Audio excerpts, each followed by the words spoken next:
Hey guys, I'm Harrison. This is Luca. We are from Canvas Production.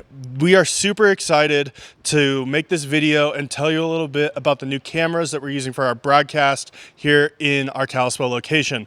This is the Blackmagic PYXIS 6K. This video is going to be diving into the basics of how to operate and run these cameras and how we're going to do it for our broadcast here in Kalispell. I'm going to walk you through how to get the camera powered up, turned on, and ready to go. We're using the same V-mount batteries that we've been using. You grab a battery. On the back of the camera, there's a plate just like normal. That is going to slide into the V there. You'll hit the button on the side and it'll click into place. You want to make sure that you feel that click. It locks it so that battery is not going to pop out on you. On the back of the camera, once that battery is in place, there is an on and off switch. It's located right behind the battery plate. It's a black slider. You want to look for that. Go ahead and just slide that to the on position. That's going to power up your camera body. We have these monitors here on the top of the camera. You're going to just pop that hood up there. That's going to allow you to see that touch screen. And then you want to make sure and you check the Teradek, the wireless transmitter on the side of the camera. There's going to be a switch on the back of that you just push up. You'll know it's on when you see the Teradek logo pop up on the screen. There's a little blue light on the switch to indicate that that's on as well. Up next, we'll head up to the front of the camera with our matte box here. What you're going to want to do is you're going to want to flip that hood up to just above 90 degrees, and then we'll have a lens cap in there. Go ahead and pull that off and make sure that you set that aside so you can find it when you're done running the camera. The last thing you're going to do is go ahead and open up the menu. Go over to the tab that says Presets, select Canvas Base, and hit the check mark. That's going to make sure that all of our settings are correct and that you're at the right baseline for what we're doing.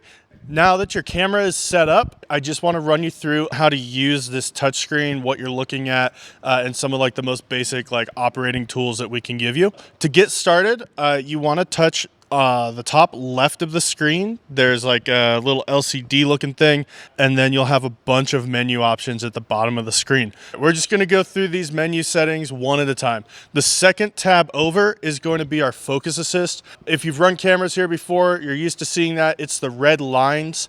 What that's doing for us is that's letting you know whether or not your shot is in focus. So when you see lots of red on something, that means that it's in focus. If it doesn't have a lot of red on it, that means that your focus is on the wrong thing. When you open up that menu, what you'll see is a slider at the bottom. All that is doing is setting the sensitivity of that focus assist. We always recommend that you start right around 50, just right in the middle. If you are having a hard time getting things in focus, you might need to slide that slider up to a larger number. Jumping over to the third menu item, that's going to be your zebra settings. What that's doing is that's letting you know what the brightest thing on your screen is. When you start to see black and white lines on your shot, it probably means that there's too much light and you're not actually getting any detail. You'll see it a lot if you're pointing at a light, or if you're pointing at the LED screen. What that camera is telling you at that point is, hey, there is so much light that I don't have any detail. I don't know what's going on. So it's just a warning tool for us. In a little bit, we'll talk about how to adjust and what to do when you see that, but that is what that menu is telling you to do. So the last thing I want to talk about in this menu, if you jump over to the fifth menu item over, which is a grid, you should see thirds with a line under it, and then you should see horizon with a line under it. I want to talk about the horizon tool specifically. What that does is, as you're holding your camera, you'll see a little cross in the middle of your screen. And if you start to roll your camera or tilt your camera, you're going to see that cross come out of alignment with another cross right in the middle. And so what that's telling you is, hey, I'm just not perfectly level. Now, if you're tilting your camera, that's cool. We're used to that.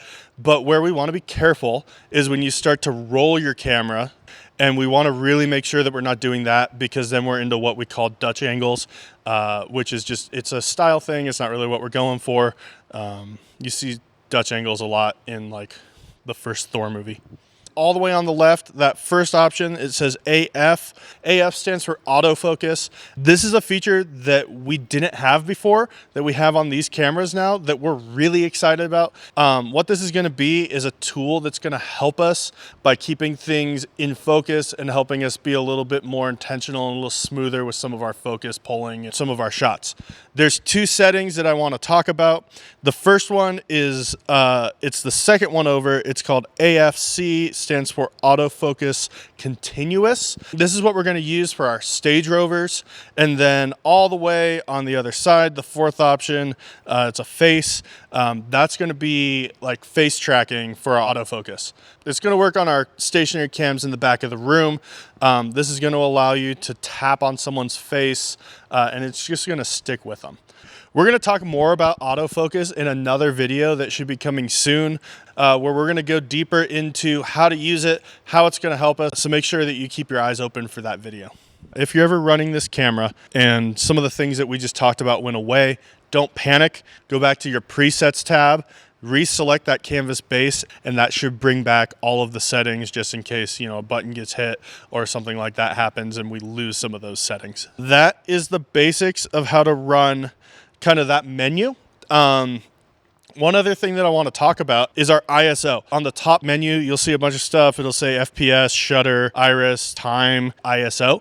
Go ahead and tap on that. That'll open up. ISO is our best tool for adjusting to when you see those zebras show up, right? If all of a sudden you're pointing at someone's face, let's say you're on 1250 and then it just feels like the singer's face is way too bright, maybe just try 400 and see if that exposure feels a little bit better and things aren't quite as bright. On the lens, there's not a lot changed from how we used to run things, but I'm just gonna do a quick refresher. We'll start here on the front. That is going to be our manual focus. If you want to manually pull focus, you can still do that with that front ring. Next ring back is going to be our zoom. That's probably going to be what we're using the most. The iris. This is a newer ring that we didn't have on our previous lenses. Realistically, you probably don't need to touch that ring, but if you see all of a sudden your screen gets way darker or way brighter and you didn't change anything, there's a good chance that you accidentally turned that iris ring. If that happens, a safe place to land back on is 2.8 on that setting. There's two basic holds for these cameras that will work well depending on their situation and where you are in the room. The first hold is going to be our standard hold. What you're going to want to do is to hold onto that handle with your right hand, and then use your left hand to hold onto the lens, and then pull that camera battery into your chest. It's gonna give you 3 really stable points of contact that's gonna help us kind of keep our shots from getting too shaky or anything like that. That'll be our standard hold. The other hold is gonna be a low hold. If you're trying to get, you know, some different creative shots, or maybe you're moving around a lot and you need to kind of stabilize the camera a little bit more. To do that, with your right hand, just grab onto the top handle there, rotate this monitor, and then use your left hand to run that lens and still make sure you have zoom. We'll have easy rigs available for most of our rovers, but that's something that we're gonna cover more in another video as we talk about how to use those easy rigs to our advantage. The next thing that we're gonna talk about here is just the shutdown process. Super similar to how we set it up. I just wanna make sure that we cover all the basics. First step, go ahead and turn that switch on the bottom of the Teradek off. That screen will turn off. Next, you're going to want to turn off the camera just using that same switch that we talked about at the beginning of the video. Find that lens cap, just pop that back on the lens, and then we can go ahead and close the matte box. We'll close the monitor up, and just clip everything closed there. And then final step will be push the silver button on the side of the battery mount and lift up, and the battery will come off. Just as we wrap up the video, I wanted to hit a couple of common things that we run into. If the switcher tells you that they don't have your feed, what that probably means is the Teradek on the side of the camera didn't get turned on. So go ahead and check that switch I talked about on the bottom. Make sure it's up, make sure it's blue, and then make sure you can see the screen on the Teradek itself. Another thing is if you feel like your camera looks slightly wrong, or if the switcher tells you that something doesn't look right, always go ahead and go back to that preset that we talked about. That will bring you back to a really solid starting point. The last thing I want to say is, if you're ever like, man, I just can't figure this out, something's wrong, I don't know what it is, Luca is going to be around. If Luca's not here, I'll probably be here, and we would love to help you out. So if you're ever like in need of, you're stuck, you can't figure out what's wrong with your camera, find Luca. If Luca's not around, find me, and we're going to make sure that we get you set up correctly.